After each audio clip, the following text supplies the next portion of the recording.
देवता को उद्देश्य करके त्याग दिया जाता है, उसी को याग कहते हैं। देवता उद्देश्य हविष त्याग, जो हविष का जो विशेष त्याग होगा तो उसी को याग कहते हैं, जो समर्पण होता है इदम नमः इत्यादि करके। तो ये उद्देश्य जो त्याग करते हैं उसी को देवता कहा जाता है। तो यागस्य न विरोधो अस्ति, इसीलिए याग का कोई विरोध नहीं है। देवता को उद्देश्य करके त्याग दिया जाता है, देवता वहां होना ऐसा जरूरी नहीं है। देवता है, अब उद्देश्य करके त्यागते हैं तो वो उनको प्राप्त हो जाता है। बोला नायम अस्ति विरोध, आप जिस विरोध की बात कर रहे हैं वो विरोध नहीं है, ये सिद्धांति का वचन है। कस्मात अनेक प्रतिपत्ति, हम तो देवता को अनेक रूपधारी मानते हैं। एक ही देवता अनेक में हो सकता है, एक प्रकार से होगा, अनेक प्रकार से होगा, अनेक रूप धारण करेगा। शरीर आदि चाहिए तो वो भी ले लेगा, यदि नहीं चाहिए तो नहीं लेगा। पंचभूत में से कोई भी शरीर में प्रवेश करके काम करेगा, ये सब कुछ देवता कर सकते हैं। ऐसे देवता के अंदर विभूति है। क्यों? एक सामान्य योगी ऐसा कर रहा है, मनुष्य जो योगी है वो भी ऐसे विशेष शक्ति को प्राप्त करके ये सारे काम करते हैं, तो फिर उनको क्यों नहीं होता? अष्ट ऐश्वर्य उनको प्राप्त होता है। उनको तो नित्य सिद्ध है, आजानज देवानाम, आजानज देव है, नित्य सिद्ध अष्ट ऐश्वर्य रहते हैं। प्रामाणिकम एकस्य विरोधम अंगीकृत्यापि परिहर्तुम प्रश्नपूर्वकम हेतुमादाय व्याख्याति। विरोध को अंगीकार करते हुए भी परिहार देने के लिए प्रश्न पूर्वक हेतु को उपस्थापन करते हैं, कस्माद इत्यादि। एकस्य युगपद अनेकत्व आपत्तिर विरुद्धा इत्याह। ये संभव इसलिए नहीं है, एक जो है एक अनेक रूप का धारण नहीं कर सकता। एकस्य युगपद अनेक आपत्ति, एक का एक साथ अनेक हो जाना ये संभव नहीं है। इसलिए कथम एतद अवगम्यते, ऐसा पूछा। एकस्यापि देवदात्मनो युगपद अनेक स्वरूप प्रतिपत्ति संभवति। जब सिद्धांति ने कहा तो पूर्व पक्ष का प्रश्न है कथम, कैसे आपने ये जान लिया कि ये अनेक प्रतिपत्ति है कैसे? तब उसके लिए हेतु दिया दर्शना। प्रामाणिकत्वेन विरोधम समाधत्ते, ये भी प्रामाणिक है, यानी जो निश्चित प्रमाण है, सर्वसम्मत प्रमाण है, उससे प्राप्त होता है, प्रामाणिक है, इसलिए यहां हो सकता है। तत्र श्रौदम दर्शनमाहा, श्रौद प्रमाण के लिए कहते हैं ये तथा ही कदि देवाहा उपक्रम्य इत्यादि से कहा। कदि देवाहा ऐसे उपक्रम किया, उपक्रम करने के बाद में आगे प्रश्न में ये सब उत्तर आ गया, कितने देवता है, क्या है, सब बता दिया।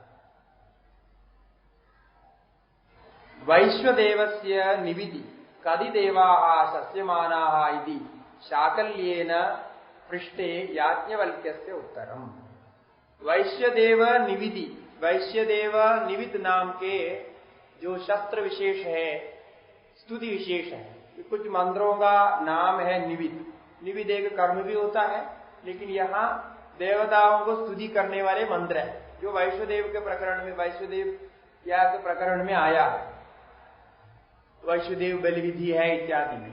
तो उसमें एक एक देवता को स्तुति करते हुए वहां बलिदान कर रहे हैं। ये यहाँ वैश्वदेव के विधि है। जो वैश्वदेव का अर्थ है, इनकी गिनती बहुत ज्यादा है, इसलिए वैश्वदेव का। तो कदि देवाः सस्यमानाः, वो वैश्वदेव निविद में कितने देवता है और कितनी देवताओं की स्तुति होती है। सस्यमाना मन स्तुति किए जाने वाले कितने देवता है वहां, ऐसे शाकल्येन पृष्ठे, शाकल्य के द्वारा पूछे जाने पर याज्ञवल्क्य से उत्तरम, याज्ञवल्क्य का उत्तर ये है कि त्रयश्च त्रिश्च शता त्रयश्च त्रिश्च सहस्रेति, ये निरुच्य, ऐसा निरूपण किया। शस्यमान देवता संख्यावाजी मंत्रपदम निविदित्युच्यते। ये निविद क्या है ये बता रहे। इस शस्यमान देवता के जो संख्यावाची मंत्रपद है, इसका नाम है निविद। षडधिक त्रिशताधिक त्रिसहस्रम देवाः इति संख्या निर्णयानंतरम संख्येय प्रश्ने। ये देवता की संख्या हो गई षड अधिक 6 अधिक है त्रिशत में, तो 306। फिर अधिका त्रिसहस्र, फिर उसमें 3000 जोड़ने से 3306 आ गया। ये जो संज्ञा निर्णयानंतर ये संज्ञा का निर्णय हो गया, त्रयश्च त्रीश्च सदा त्रयश्च त्रीश्च सहस्र, ऐसा निर्णय हो गया। उसके बाद में ये कौन है ये, तो ये देवता कितने हैं, ये इनका नाम बताइए, ऐसा जब पूछे तो देवता का पहचान करने के लिए संख्येय मन संज्ञा जिसको दी गई है उसके विषय देवता कौन है ऐसा पूछने पर वसवो अष्ट वसव, 8 वसु है, 11 रुद्र है तो 19 हो गए, और 12 आदित्य है, 12 आदित्य हो गया तो 21 हो गए, और प्रजा 21 हो गया, और प्रजापतिश्च इंद्रश्च, प्रजापति और इंद्र ये दोनों मिलाएंगे तो 33 हो जाएंगे। इस प्रकार देवता कौन कौन है वो अष्टवसु, ये 11 रुद्र, 8 वसुओं के अंदर विष्णु भगवान आदि आदि आते हैं, विष्णु का नाम भी वसु के अंतर्गत है, और 11 रुद्र में रुद्र के जितने भी रूप है वो आ जाते हैं।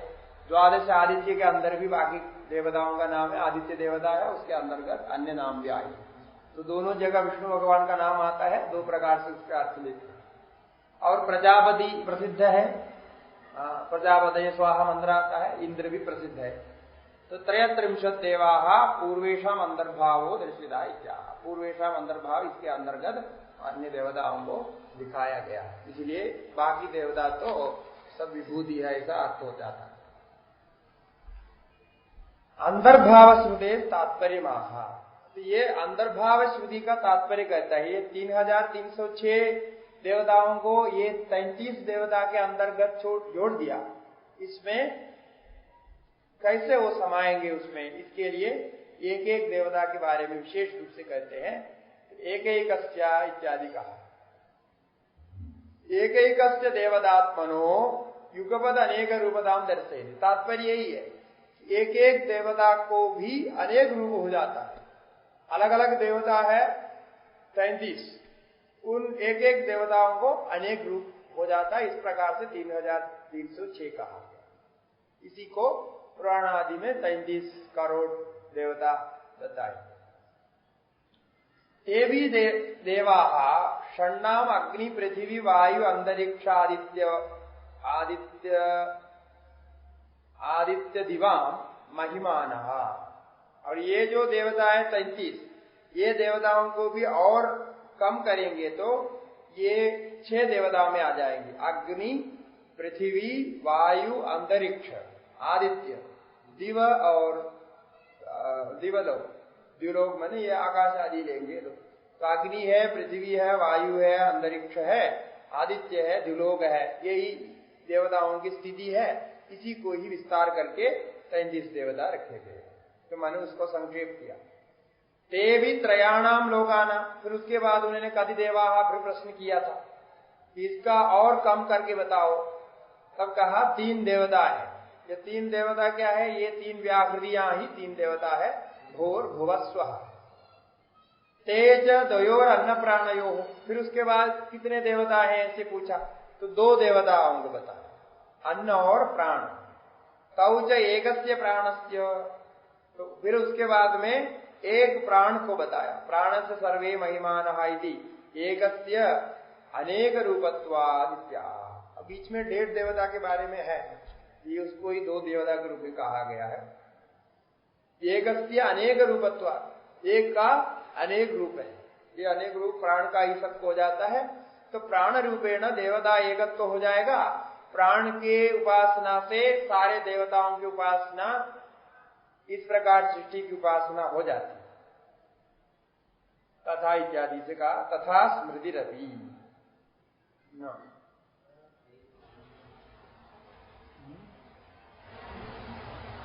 ये तथा 33 भी षडादि अंतर्भाव क्रमेण कथम एको देव इति प्राण इति, ऐसे प्राण को कहा।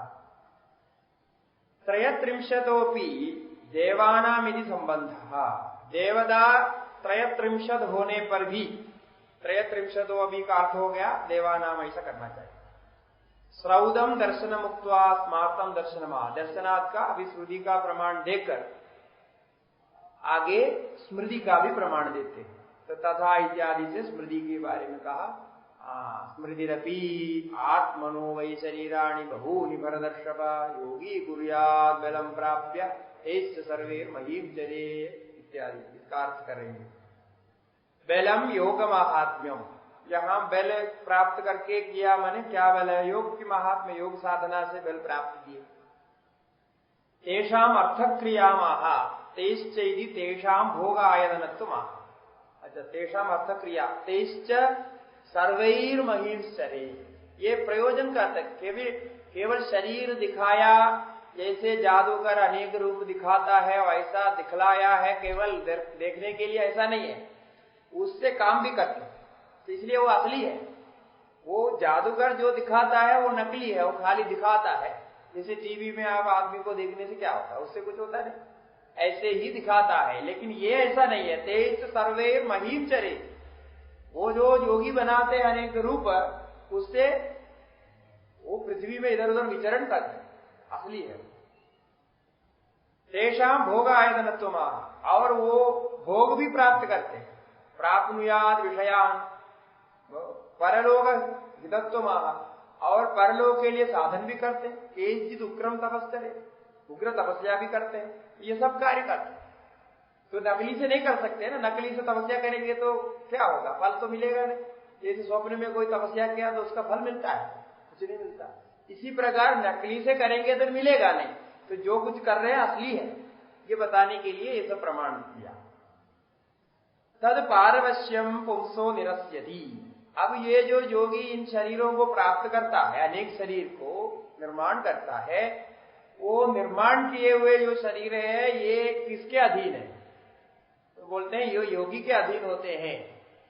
संक्षेपेत पुनस्तान, जब कार्य पूरा हो गया तो उन शरीरों को वापस समेट लेते हैं, अपने अंदर वापस कर देते हैं। तो शरीर को नष्ट कर देते हैं, तो छोड़ देते हैं, जब छोड़ चाहिए छोड़ देते हैं। योगी नाम अनेक रूप प्रतिपत्त अपनी देवानाम किंचातम, ठीक है योगियों को अनेक रूप हो जाता है, ये बात आपने कह दी है, ठीक है। लेकिन उससे देवताओं को क्या होगा? देवता तो एक ही है, वो अनेक रूप नहीं धारण करते हैं। तो तदाहा, तो उसमें कौमित्य का न्याय लगाना चाहते हैं। देखो, जब एक इस प्रकार से साधन करके इस मनुष्य लोग में एक योगी इतने बड़े कुछ कर रहा, तो बाकी क्यों नहीं कर सकता? तो ये देवताओं के बारे में तो अनेक शक्ति है, तो वो तो जन्मजात शक्ति भी रहता है। जन्मजात शक्ति मन निरायास होता है। योगी को तो बहुत प्रयास लगता है, ये निरायास करते हैं, गंधर्व आदि शरीर आदि प्राप्त करते हैं, सबका ऐसा ही होता है। तो इत्येवं जातीय का प्राप्त अणिमाद ऐश्वर्याणाम योगिनाम अभी युगपद अनेक शरीर योगम दर्शे, इसको प्रामाणिक मानते हुए भाष्यकार कहते हैं कि अणिमादि ऐश्वर्य प्राप्त किए हुए योगी को भी अनेक शरीर धारण करने की शक्ति विशेष है, जैसे योग सूत्र आदि में कहा। तो फिर किमु वक्तव्य आजान सिद्धानाम देवाना, तब तो ये आजान सिद्ध देवताओं के बारे में क्या करना? इसको ऐसे निराकरण नहीं कर सकते। ये सब कल्पना है, मनोकल्पित है, ऐसा नहीं कर सकते हैं। इसमें भी वास्तविकता है। ये वास्तविकता उस स्तर पर है जिस स्तर पर वो है। ये अणिमादि ऐश्वर्य क्या है ये बता रहे हैं। अणिमा लघिमा चैव महिमा प्राप्तिरीशिता प्रागाम्यम च वशित्वम च यत्र कामावसायिता इति अष्टैश्वर्याणि। आप अष्टैश्वर्य नहीं जानते हैं, आपको अष्टैश्वर्य तो प्राप्त नहीं है, कम से कम आप तो जान सकते हैं अष्टैश्वर्य होता है। अब शायद नहीं जानते हैं, इसलिए टीका में वो श्लोक दे दिया, टिप्पणी में इसका अर्थ किया है। अणिमा, अणिमा एक सिद्धि है अष्टैश्वर्य। ये क्या होता है? झड़िदी परमाणु तुल्यतया अवस्थान, जब चाहिए तुरंत अपने शरीर को परमाणु जैसे छोटा बना सकते। कितना फायदा होगा यदि परमाणु जैसे छोटा बना के कहां कहीं जा सकता है, वो रुकेगा नहीं, ऐसे बना सकता है, पता नहीं चलेगा। और फिर तूल पिंडवद लघुत्वापादनम लघिमा, और बहुत हल्का कर देता है। कहीं उठ करके जाने की इच्छा हो गई, अब जैसे पानी है बाढ़ में, अब उस तरफ जाना है तो शरीर को बहुत हल्का कर देते हैं, लघु कर देते हैं, शरीर का भार कम कर देते हैं। तब जो है स्थूल पिंड आदि के समान, जैसे रुई का पिंड जाता है, रुई हल्का होकर के उसका पिंड एक जगह से दूसरे जगह जैसे हवा में उड़ के जाता है, ऐसे ही ये हवा में शरीर उठ करके उधर जाके गिर जाए। हाँ, हनुमान जी को ये सब था। तो ये हो गया लघु। और लोहादिवद गुरुत्वापादनम गरिमा, और कहीं शरीर को भारी करने की आवश्यकता पड़ गई, कहीं कुछ पत्थर तोड़ना है या कुछ तोड़ना फोड़ना पड़े, हाँ, कहीं पेड़ को उखाड़ना पड़े, ऐसे स्थिति में वो शरीर को बड़ा भारी कर देते, भारी करने पर नहीं उठा सकता है, ऐसे हो जाता। लोहादिवद गुरुत्वापादान, लोहा आदि के समान बहुत भारी बना देता है, ये है गरिमा।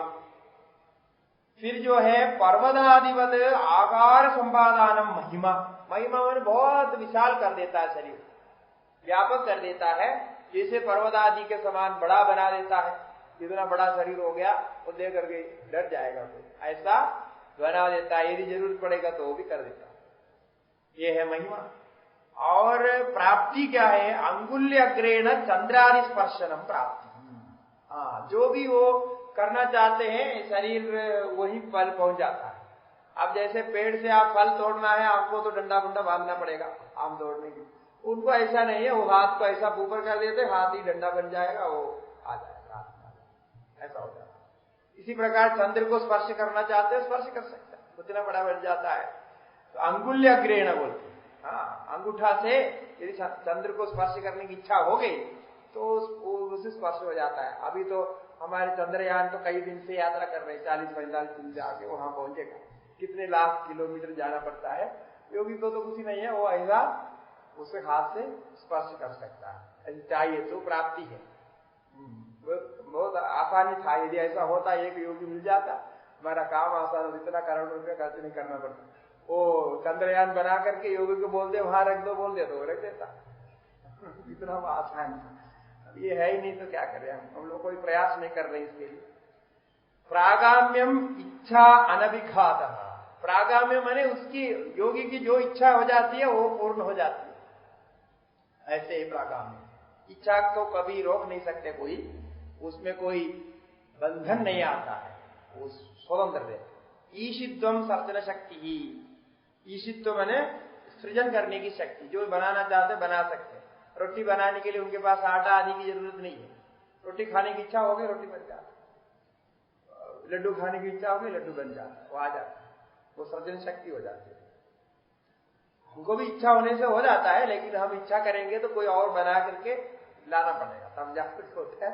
इच्छा होने पर लड्डू तो हम भी खा सकते हैं, किंतु वो स्वयं नहीं आता है, मेटीरियल सारे चाहिए।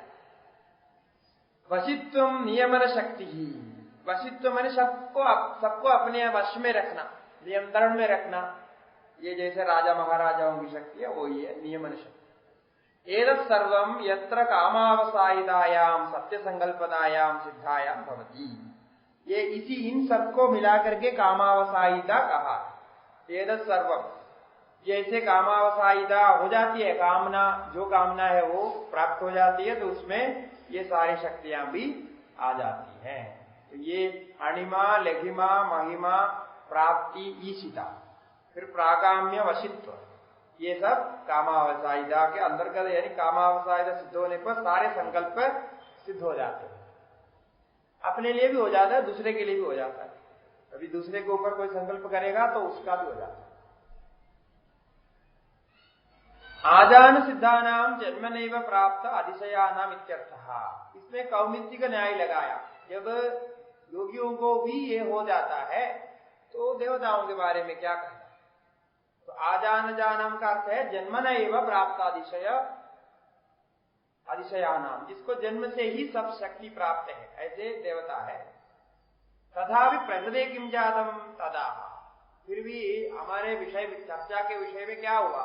तो अनेक रूप प्रतिपत्ति संभवाच एकेका देवता बहुभी रूपैरात्मान प्रतिपज्य बहुषु यागेषु युगपदंग भावं गच्छति, ऐसा हो जाता है।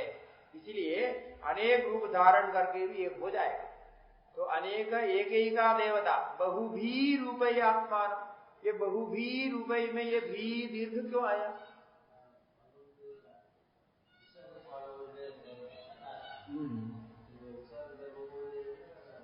बहुभी रूपई, हाँ दीर्घ हो जाता है। तो बोलता है ये है रोरी सूत्र है। हाँ रोरी सूत्र होने के बाद प्रलोभे पूर्व से दीर्घो नहा, ये दीर्घ हो जाएगा, अण को दीर्घ हो गया, इसीलिए बहुभी ही रूपये ही ऐसा था, वो ऋतु होने पर बहुभिर रूपये ऐसा बन गया।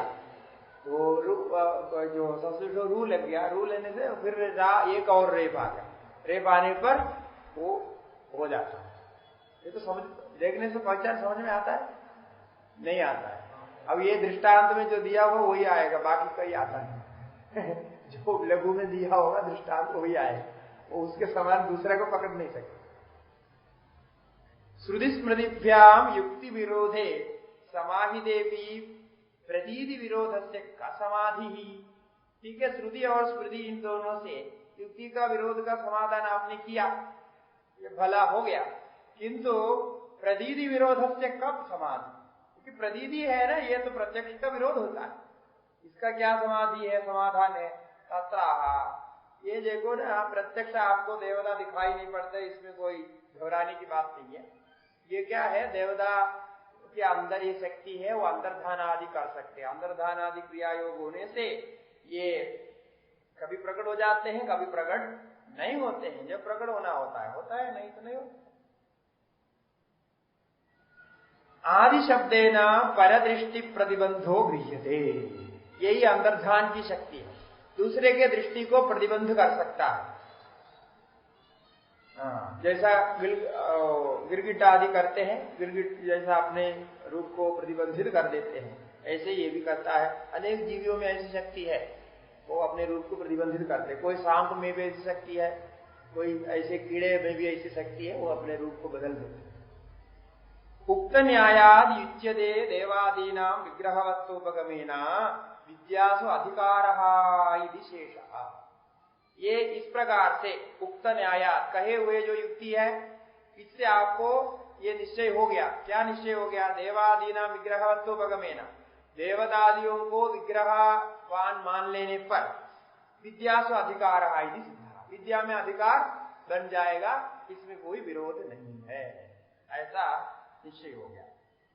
सन्निहितस्यैव अंगदा इति न नियमो असन्निहितस्यापि युगपद अनेकत्र कर्मणि अभाव प्रतिपत्ति, कर्मणि अंगभाव प्रतिपत्ति अंगभाव गमनम च तस्य दर्शनादिति अर्थांतरमाह। अब पूर्व पक्षी ने एक कहा था कि ये देवता सन्निहित होना चाहिए, यदि विग्रहवत्वादि है तो सन्निहित होना चाहिए, सन्निहित नहीं है विग्रहवत्वादि रख के क्या फायदा? जैसा राजा को कोई उपहार देना चाहते हैं आप, तो राजा सन्निहित है ही नहीं, क्या घर में उपहार देने से वो थोड़ी उपहार हो जाता। अब राजा को उपहार देना है तो या तो राजा वहां जहां है वहां जाना पड़ेगा, या फिर अपने स्थान में उनको आमंत्रण देकर के उपहार देना पड़ेगा।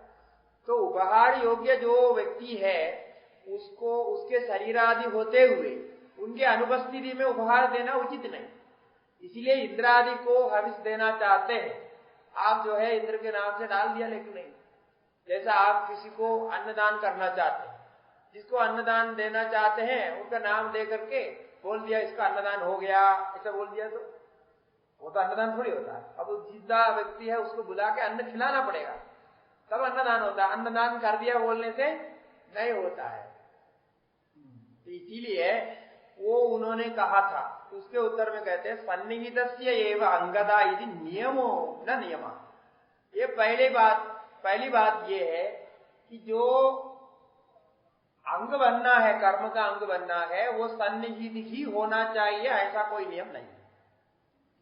असन्निहितस्यापि युगपद अनेकत्र कर्मणि अंगभाव प्रतिपत्ति, क्योंकि सन्निहित नहीं रहने पर भी एक साथ अनेकत्र कर्मों में अंग भाव की प्रतिपत्ति है, अंग भाव प्राप्त करते हैं।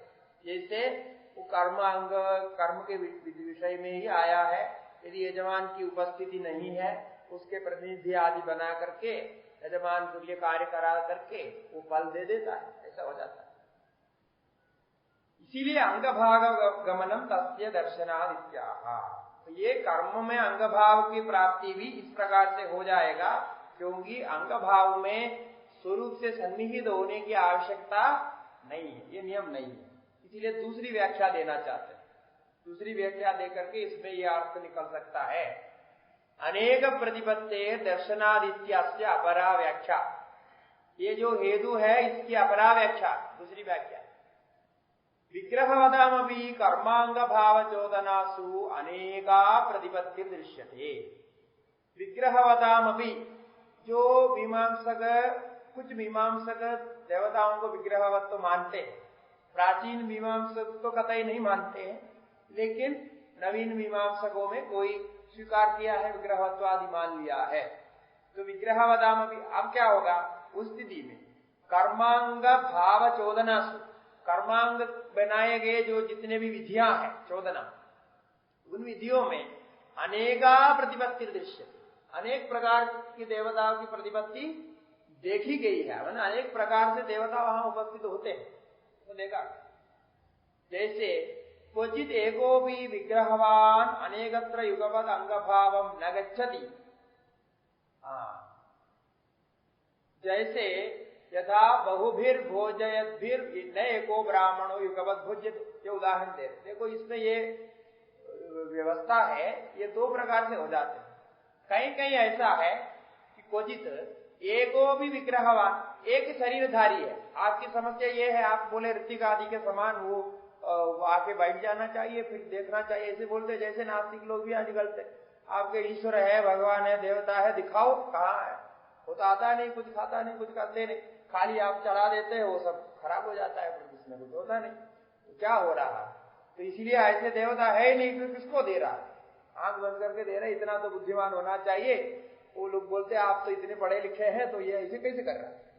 ये घी डाल रहे हैं, आग जल रहा है, अब बोलता है देवता को मिलता है, इसमें कोई प्रमाण नहीं।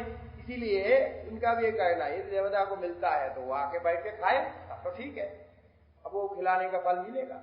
नहीं तो जो लोग भूखे हैं, गरीब हैं, उनको बांटने देना चाहिए, ऐसे खाली आग में डालकर जलाना नहीं चाहिए, ऐसे करके विरोध कर।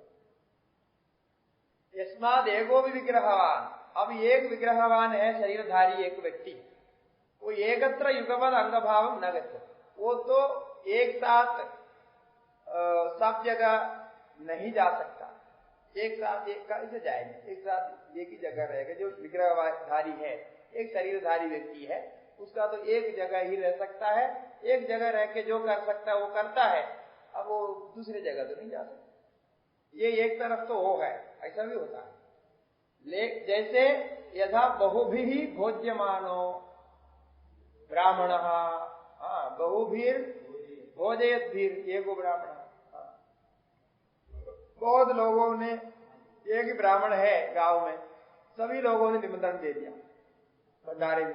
अब बेचारा क्या करेंगे, अनेक भंडारे एक साथ हो गया तो बहुवीर भोजयद्भिर, अनेक लोग मिलकर के भोजन खिलाना चाह रहे हैं। भोजन खिलाने वाले अनेक होने की स्थिति में उनके द्वारा एक ब्राह्मण को एक साथ नहीं खिला सकते, तो ब्राह्मण को फिर अलग अलग समय पर जाना पड़ेगा। जैसा हम लोग 2-4 भंडारे एक साथ हो गया तो क्या स्थिति हो जाती है, मुश्किल हो जाता है, थोड़ा थोड़ा खाना पड़ेगा, फिर जाना पड़ेगा। ऐसा तो एक साथ सारे भंडारे में तो नहीं जा सकते, इसीलिए ऐसा हो जाता है, ये तो स्वाभाविक है। अच्छा, एक तो एक आया, लेकिन दूसरा भी होता है, क्वचित एको भी विग्रहवान अनेकत्र युगपद अंगभाव, लेकिन कहीं कहीं इसका विपरीत होता है, एक विग्रहधारी अनेकत्र एक साथ भी जाता है। जैसे यथा बहुभिर नमस्कुर्वाण एको ब्राह्मणो युगपद नमस्क्रिय, एक ब्राह्मण खड़ा है, उसको सभी लोग नमस्कार कर रहे हैं, तो नमस्कार कर रहे हैं तो सब नमस्कार उनको मिलेगा नहीं मिलेगा? मिल जाता है, ये भी हो जाता है। एक व्यक्ति का भी अनेक के द्वारा प्राप्यता है। अब एक जगह तो नहीं होता है, भोजन के विषय में नहीं होता है, लेकिन अन्यत्र हो जाता है। तो बहुवीर नमस्कुर्वाण ही, अनेकों के द्वारा नमस्कार किए जाने वाला जो एक ब्राह्मण है, एक जो ब्राह्मण है, युगपद नमस्कार, एक साथ उसका नमस्कार बन जाता है। तद्वत् इहा भी उद्देश्य परित्यागात्मकत्वाद्यागस्य विग्रहवदीमपि एकाम देवताम उद्दिश्य बहवः स्वं स्वं द्रव्यम युगपद परिचक्षन्ति। भाष्यकार ने युक्ति निकाल दिया, इस प्रकार से हो सकता है। अब देखो, नमस्कार जब करते हैं सब लोग गुरु को एक साथ नमस्कार करते हैं तो सभी नमस्कार गुरु को प्राप्त किया हुआ ही होता है, वो माना जाता है गुरु को नमस्कार हो गया तो सभी लोग मानते हैं हमने भी नमस्कार किया। तो ऐसा यहां भी हो सकता है कि एक देवता है, वो कहीं भी है, वो देवता को उद्देश्य करके सभी लोग द्रव्य परित्याग कर रहे हैं। परित्याग करने पर क्या है, उद्देश्य परित्यागात्मक है या वो उनको बुला करके खिलाने का ऐसा तो नहीं बोला, वो देवता को उद्देश्य करके द्रव्य परित्याग करो ये बोल दिया। जैसे आप नमस्कार करो तो उनको मिल जाता है,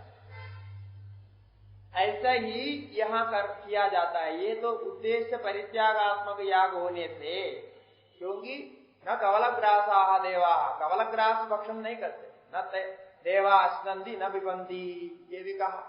वो खाते पीते हमारे जैसे कवलग्रास नहीं खाते हो, वो उनका जो है अलग ढंग से खाना होता है, उस प्रकार से वो भोजन करते हैं। ये हमारे जैसे भोजन नहीं होता, उनके भुज्यमान तो अनेक प्रकार, ये अनेक प्रकार के वो करते हैं। किसी के जो है किसी प्रकार है, किसी का किसी प्रकार ऐसा होता है, जिसको जैसा करना है वो सूक्ष्म रूप से भोजन करता है। इसीलिए विग्रहावधि में भी एक काल देवता मुद्दि से बहवहा सूक्ष्म द्रव्य युगवत परित्यक्षन्ति, परित्याग करेंगे तो विग्रहवत्व भी देवता नामना किंचित कर्म विरुद्ध, तो विग्रहवान मानने पर भी कोई दोष नहीं। तो ये एक देवता है, विग्रहवान है, अब उनके उद्देश्य करके जो जो डालते हैं सब उनको पहुंच जाता है, उसमें कोई दोष नहीं, उससे उसका फल हो जाता है। जैसे जो हम लोग वोट वगैरह डालते हैं इलेक्शन में, वोट डालने पर भी ऐसे होता है, हम यहाँ वोट डालते हैं, बाद में फल वहां प्रधानमंत्री मुख्यमंत्री बनने वाले को बच जाता है। अब यहाँ एक वो तो देख नहीं रहा है कौन डाल रहा कैसे, लेकिन फल तो अंत तो उनको पहुंच जाता है, वो बन जाता है। यदि ज्यादा मिल गया तो बन जाएगा, कम मिल गया नहीं बनेगा, ऐसा होता है। इस प्रकार से ये भी हो सकते हैं, यहाँ आपने डाल दिया तो भी उसका फल उन तक पहुंच जाएगा, विग्रहवान मानने में कोई दोष नहीं। ठीक है, तदेव स्पष्ट इदम व्यतिरेकम सोदाहरण आहा, ये देवता एक शरीरधारी होता हुआ भी अनेक प्राप्त कर सकते हैं, इसको स्पष्टीकरण करने के लिए दो उदाहरण दिया। पहले एक व्यतिरेक उदाहरण दिया, जैसे एक विग्रहवान है अनेक जगह नहीं पहुंच सकते हैं, ये भोजन आदि के विषय। संप्रति अभीष्ट अंगत्वार्थम अन्वयम सदृष्टान्तमा, पहले व्यतिरेक दृष्टांत दिया, बाद में अन्वय दृष्टांत दिया अपने पक्ष को सिद्ध करने के लिए कि एक देवता होते हुए भी वो सभी लोग नमस्कार आदि कर सकते हैं तो प्राप्त हो जाता है। जैसे एक नमस्कार जो ब्राह्मण है उसको सभी लोग नमस्कार करते हैं तो उनको फल प्राप्त हो जाता है। अन्वय व्यतिरेक सिद्धम अर्थम प्रकृते योजयति, तद्वद इत्यादि से अन्वय व्यतिरेक से जो अर्थ सिद्ध हो गया, अन्वय उदाहरण व्यतिरेक उदाहरण दोनों दिया, उसको योजना करते हैं। असन्निधाने भी देवताया विप्रकृष्ट अनेकार्थ दृष्टि शक्ति युगवद अनेकत्र अंगदा सिद्धा इत्यर्थः।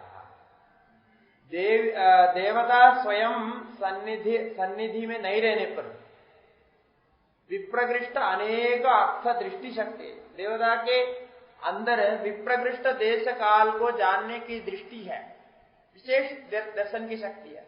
आप क्या करते हैं देवता जान लेते, विप्रकृष्ट देश आपकी दृष्टि वहां नहीं है, लेकिन देवता की दृष्टि हो सकती है, क्योंकि उनके जो शक्ति विशेष है, शक्ति विशेष के कारण दूर दूर के जो विप्रकृष्ट देश में हो, व्यवधान में हो, ऐसे सबको देख सकता है।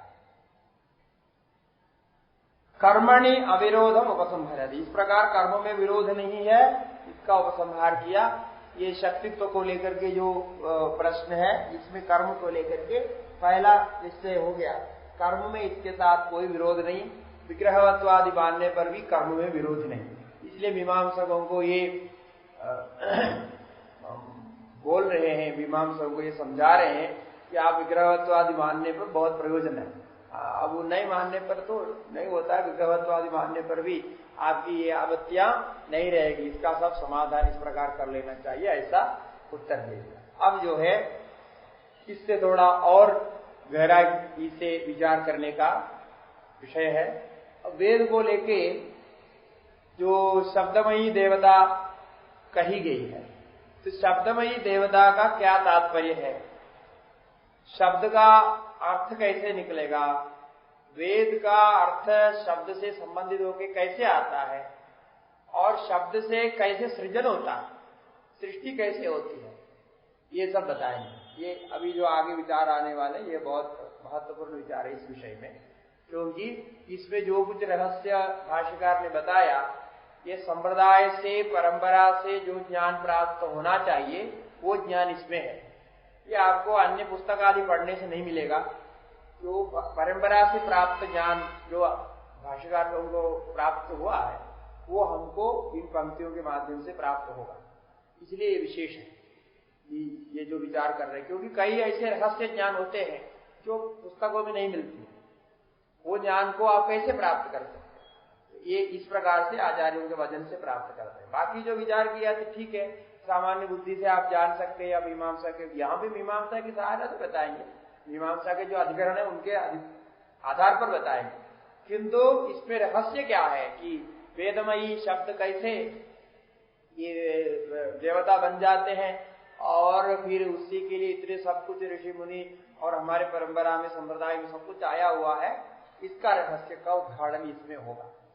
ये जैसे अभी टीका में देखिए ये प्रश्न पूछ रहे हैं, तत्र अविरोधे भी देवादी नाम विग्रहवत्व, देवताओं का विग्रहवत्व हम मान लेंगे, विग्रहवत्व आदि आपने स्वीकार किया। अभी विग्रहवत्व के साथ क्या क्या बताया, विग्रहवान हविषाम भोगा, अभी हविषाम भोग का विरोध का ये मैंने समाधान किया। विग्रहवत्व मानने पर हविषाम भोग नहीं हो सकता, इसलिए कर्मण विरोध कहा। अभी हविषाम भोग कैसे हो सकता है, ये अनेक रूप धारण करके, जैसे एक ब्राह्मण देवता को सभी नमस्कार करते हैं, इसी प्रकार एक को नमस्कार करने जैसा होता है, अनेक लोग मिलकर करने से फल होता है। इस प्रकार यहाँ हो सकते हैं, यह हविषाम भोग का हो गया। अब ऐश्वर्य की बात भी हो गया, अष्टैश्वर्य आदि संपन्न है, इसीलिए वो दूरस्थ देश में पहुंच सकते हैं, अनेक रूप धारण कर सकते हैं, छोटा बड़ा सब बन सकते हैं, तो ऐश्वर्य की बात भी होगी। प्रसन्नता की बात बाद में करेंगे, लेकिन प्रसन्नता भी हो ही जाती है। जैसे एक ब्राह्मण को आप नमस्कार कर रहे हैं वो प्रसन्न हो जाता है, तो इसी प्रकार गुरु आदि प्रसन्न होते हैं, ऐसे प्रसन्नता भी हो जाता है। तो विग्रहवत्व, अविषाम भोग, ऐश्वर्य, प्रसन्नता, ये चार बातें होगी। फल प्रदातत्व बाद में कहेंगे, फल मतोपत्ति के बाद में उसके बारे में कहेंगे, प्रसन्नता और धोने की बात और आगे विचार करेंगे।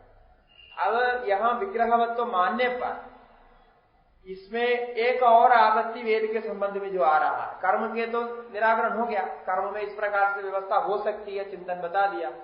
अब आगे क्या होगा, इसलिए प्रश्न पूछ रहे हैं, विग्रहवत्व मानने पर शब्दे प्रामाण्य विरोधम आशंक्या, शब्द में प्रामाण्य विरोध हो जाए। शब्दमयी देवता या वेद को लेकर के जो कहा गया कि वेद में वो देवताओं को जो स्वाहाकार किया जाता है, ये संप्रदान विभक्ति लगा करके स्वाहाकार होता है, वो स्वाहाकार के अनुसार कर्म का विधान होता है और उसी को ही देवता मानते हैं। यदि शब्दमयी देवता नहीं होती तो स्वाहाकार आदि मंत्रों को लेकर के देवता मानने की आवश्यकता नहीं थी। या आपने कोई विग्रह तो रख दिया, एक मूर्ति रख दिया, हो गया, ऐसा हो जाता। इसका मतलब वेद में विग्रहवत्व आदि की मान्यता नहीं दिखती है, वो शब्द को लेकर के ही मानते हैं, क्योंकि शब्द का उच्चारण नहीं करने पर देवता नहीं मानते। इसका अर्थ क्या हुआ, आपके विग्रहवत्व आदि का कोई तात्पर्य नहीं, आपने विग्रह बना के रखा लेकिन शब्द का उच्चारण नहीं किया, तो वेद के हिसाब से गलत माना जाता है, वहां विग्रहवत्व आदि होता ही नहीं। इसीलिए ऐसा विग्रहवत्व आदि स्वीकार करने पर भी जैसे कर्म के साथ विरोध आ रहा है, ऐसे शब्द के साथ विरोध होगा। शब्द माने वेद संबंधी जो शब्द है उसके साथ विरोध होगा, ये बहुत बड़ा विरोध है। अब इसका कैसे समाधान निकालते हैं आप देखना चाहिए। तो यदि प्रामाण्य विरोधम आशंका, शब्द के प्रामाणिकता में विरोध हो जाएगा, शब्द के उच्चारण करने की आवश्यकता नहीं है, अथवा शब्द उच्चारण करने पर भी नहीं करने पर भी फल एक ही होगा, यही तो आपका कहना हो गया। अब शब्द उच्चारण करो नहीं करो तो भी फल एक हो गया, तो मतलब क्या हो, शब्द अप्रामाण्य हो गए। हम कह रहे हैं कि शब्द के उच्चारण अमंत्रकम कर्म नास्ति, अमंत्र कोई भी कार्य नहीं होता है, अमंत्र होगा तो अप्रामाण्य होता है, उसका फल नहीं होता है, अपूर्व नहीं होता है, ये व्यवस्था है वेद की। अब ऐसे में आपने ये मान लिया तो नहीं होगा, तो ये तो होने पर भी होता है, नहीं होने पर भी होता है, ऐसे नहीं। तो ये अप्रामाणिकता की शंका है, तो तब क्या करेंगे? इसके लिए ये पूर्व पक्ष खड़ा करना। शब्द इति चेत् नाद प्रभवात् प्रत्यक्षानुमानाभ्याम्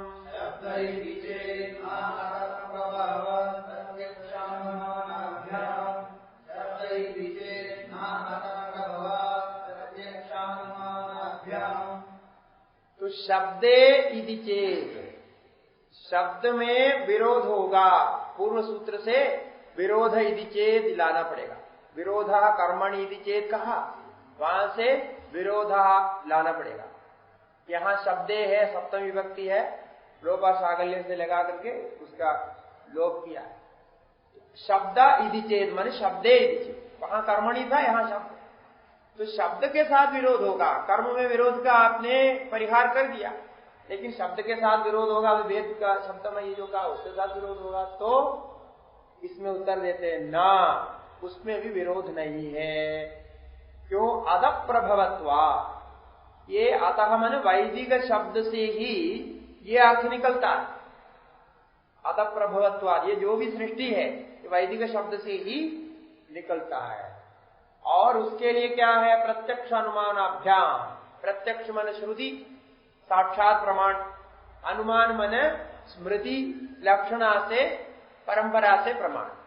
ऐसे प्रत्यक्ष अनुमान मन साक्षात और परंपरा से प्रमाण से ये मालूम होता है। जैसे अभी श्रुति स्मृति दोनों प्रमाण यहां दे दिया, ऐसे ही श्रुति स्मृति का प्रमाण आगे भी है। तो शब्द में भी विरोध नहीं है, क्योंकि सब कुछ ये शब्द से ही निकला हुआ, वेद से ही सब निकला हुआ, और वेदमयी है ये सृष्टि, वेद से अलग सृष्टि नहीं है, जो कुछ है वेदमयी है। अब ऐसा इसको सिद्ध करें। भाष्य में मा नाम विग्रहवत्वे देवादीनाम अभ्युपगम्यमाने कर्मणि कश्चिद विरोधः प्रसंजी। ठीक है, आपने विग्रहवत्वादि कर दिया देवताओं को, ऐसा विग्रहवत्वादि स्वीकार करने पर भी कर्म में कोई विरोध प्रसक्त नहीं होता। मां प्रसंजी, ये लुंग लकार का प्रयोग है, मांगी लुंग।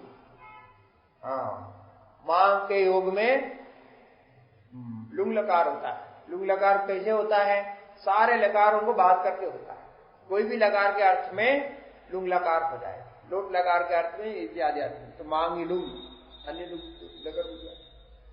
तो सब ये प्रसंजी, मां यहां पहले है, बाद में प्रसंजी है। शब्दे तो विरोध प्रसज्येता, किंतु शब्द में तो विरोध हो जाएगा, परंतु शब्द में विरोध है, कर्म में विरोध नहीं है। आपने परिहार किया, शब्द में विरोध रह गया। कथम, तो कैसे विरोध है शब्द में? ऐसे सिद्धांति ने पूछा, एक देशी ने। तो पूर्व पक्ष उत्तर देता है, औत्पत्तिकम ही शब्दस्य अर्थेन संबंधमाश्रित्य अनपेक्षत्वात् इति वेदस्य प्रामाण्यम स्थापितम। ये पूर्व मीमांसा के सूत्र है। ये सारा अभी पूर्व मीमांसा में जा रहे हैं, मीमांसा का है ना ये अभिप्राय। पूर्व मीमांसा में प्रथम पाद में ही अधिकरण है, उसमें ये जो पांचवा सूत्र, पांचवा अधिकरण है, उस अधिकरण का नाम है औत्पत्ति का अधिकरण।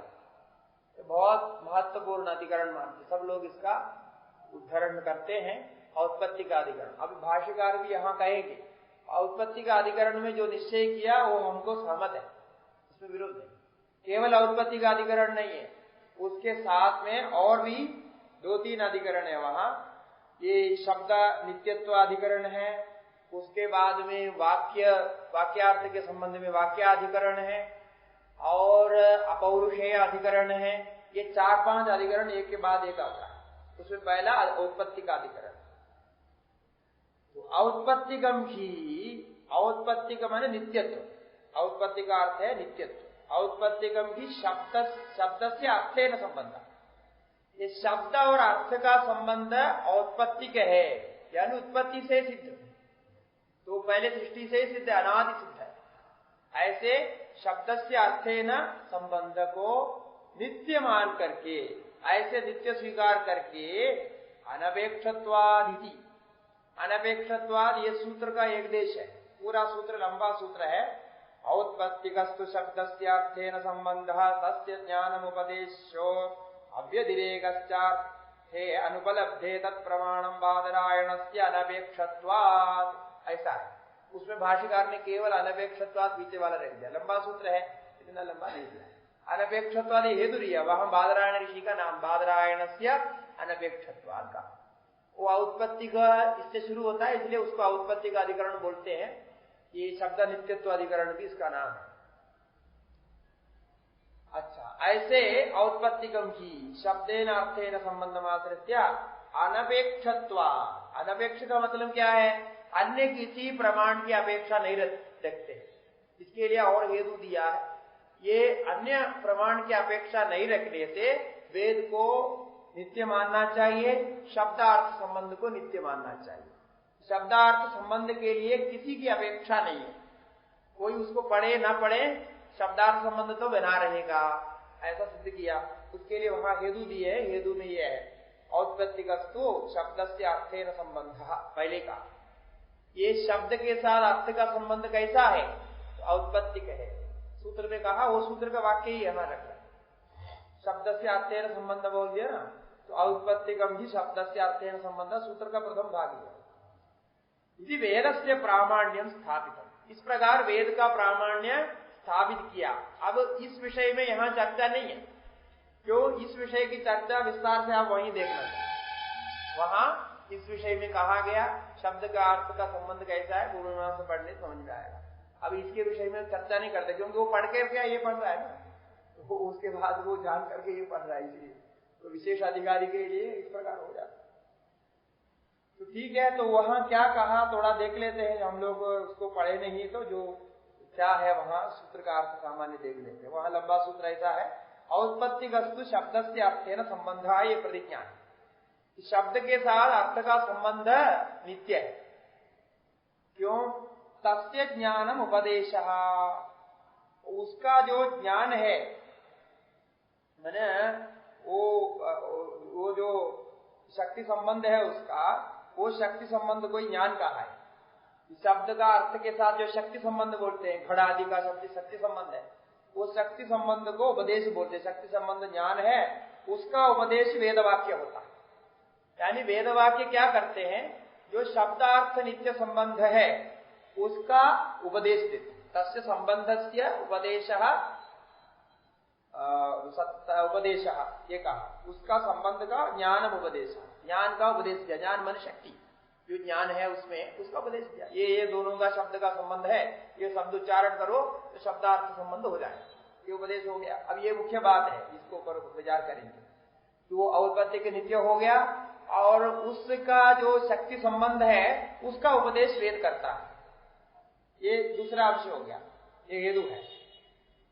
उसके बाद कहा अव्यतिरेकश्च अर्थे, ये अर्थ के विषय में, वेद का जो वचन है उसके अर्थ के विषय में, तात्पर्य के विषय में कहीं भी कोई व्यभिचार नहीं होता, उसका खंडन उल्लंघन कोई नहीं कर सकता, ऐसा उपदेश दिया।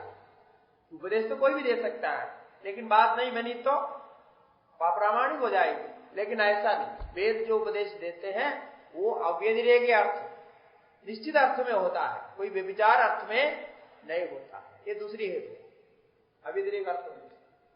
फिर कहा अनुपलब्धे ही, और ये वेद जिसका उपदेश देते हैं इसका विषय अन्य प्रकार से उपलब्ध नहीं होता, प्रत्यक्षादि प्रमाण से उपलब्ध नहीं होता।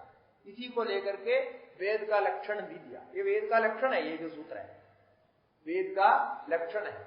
औत्पत्तिक है, औत्पत्तिकम शब्द से अर्थेन संबंध, और तस्य ज्ञानम उपदेश अव्यतिरेके अर्थे अनपेक्षत्वे, इतना सब जो कहा ये सब वेद का लक्षण में आता है। बादरायण से अनपेक्षत्व बाद में आता है, बादरायण से अनपेक्षत्व। बादरायण ऋषि भी इसको मानते हैं। जैमिनी महर्षि वहां कह रहे हैं, यहाँ जैमिनी का नाम लेते हैं कई जगह, और वहां बादरायण का नाम लेते हैं।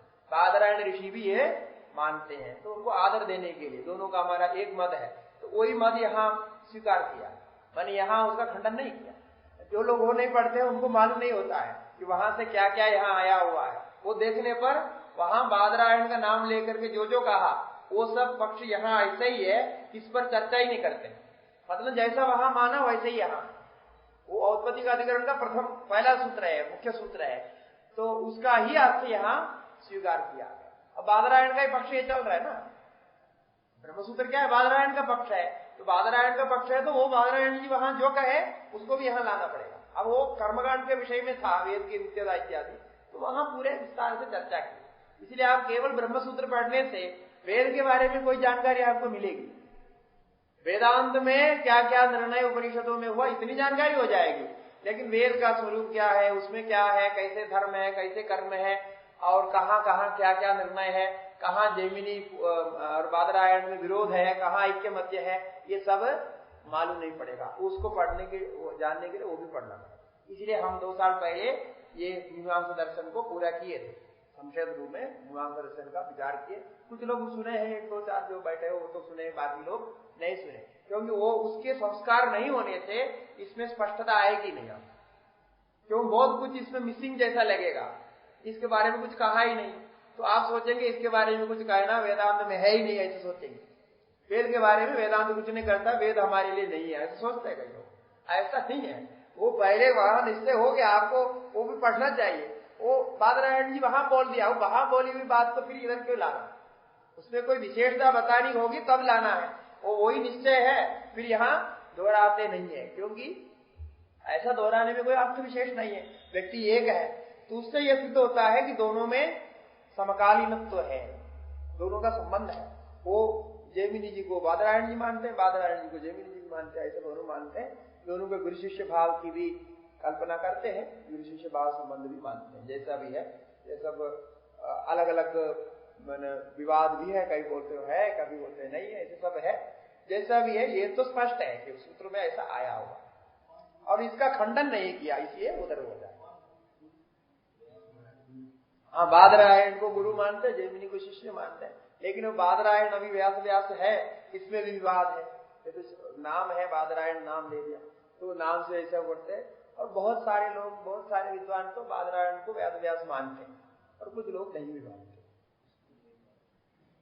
जैसा भी है, वो सब विशेष इतिहास आदि की दूसरे विषय है, उस पर हमको यहाँ चर्चा करने की आवश्यकता नहीं। उसको चर्चा करने के लिए अलग प्रमाण आदि की जरूरत है। जब मौका आएगा तब करेंगे, भाष्यकार संयुक्त के बारे में कहेंगे, तब हम इसके ऊपर आपको बताएंगे।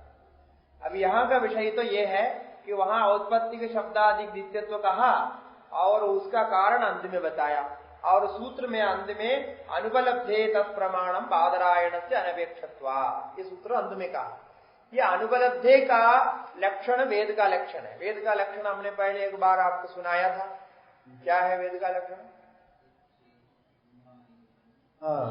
प्रत्यक्षेण अनुमानेन प्रत्यक्षेण अनुमित्यावा यस्तु वायो न विद्यते एदम विन्दन्ति वेदेन तस्मात् वेदस्य वेदता।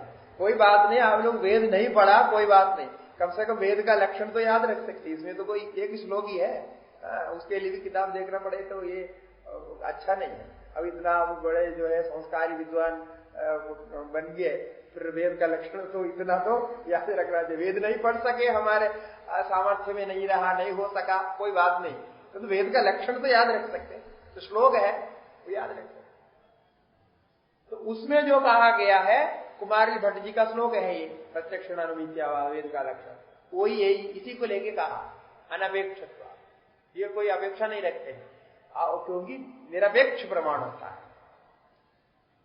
तो ये कहा, आगे भाष्य में कहते इदानीं तु, अब ये विषय तो वहां निश्चय हो गया, किंतु अब विग्रहवदी देवता अभ्युपगम्यमाना यद्यपि ऐश्वर्य योगाद युगपद अनेक कर्म संबंधी हविंशी भुंजीता।